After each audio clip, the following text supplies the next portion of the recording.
C'est dans une ambiance de grand jour que le président fondateur de l'Association de développement des Congo a été reçu par la grande famille unie des Congo, membres de cette association. Le message est clair, le soutien à la candidature de Denis Sassou Nguesso à l'élection présidentielle de mars 2026 qui pointe à l'horizon. De même que l'appel à la mobilisation et au vote massif pour éviter le taux d'abstention.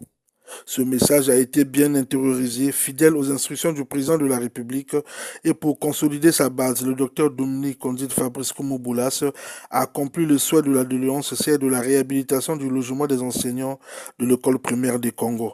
C'est désormais chose faite. Les clés ont été remises ce jour. Parallèlement, les salles de classe ont subi une véritable cure de givance au grand bonheur de la communauté éducative.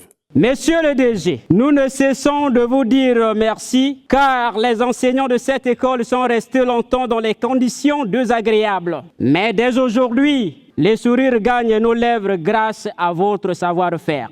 Un seul mot aux lèvres des élèves, la reconnaissance du donateur. Merci à Papa Boulas d'avoir arrangé notre école. Papa Boulas, merci de ces cadeaux. Sur ce site a été également planté quelques 400 arbres fruitiers, un acte qui porte l'empreinte du chef de l'État, mis en application ici par le docteur Dominique Kondit Fabrice Koumou-Boulas.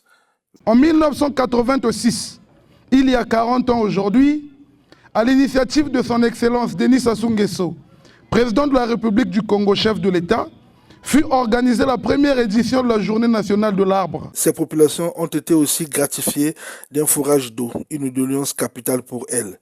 Pour nous, c'est un plaisir, parce que l'eau, c'est la vie. L'autorité sous-préfectorale a salué cet acte philanthropique. Le sous-préfet est très content du geste qui a été fait par M. Boulas. Pour le fils du terroir et donateur, c'est le sentiment d'un devoir bien accompli.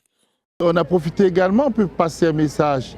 Mais c'est le message d'unité, de confiance et lutter contre la division, surtout à l'heure des élections présidentielles où nous avons un candidat naturel. Mais je vais parler du président Denis Sassou Nguesso. Le Congo a pris l'engagement aujourd'hui de soutenir sa candidature. Soutenir les populations vulnérables par les cadres est un sacerdoce qui intègre bien la vision du chef de l'État, un exemple vivant. Et le docteur Dominique Kondit Fabrice Koumou-Boulas se veut être apôtre de cette vision, encouragé par le ministre d'État, Jean-Jacques Bouya, lui aussi natif de la contrée.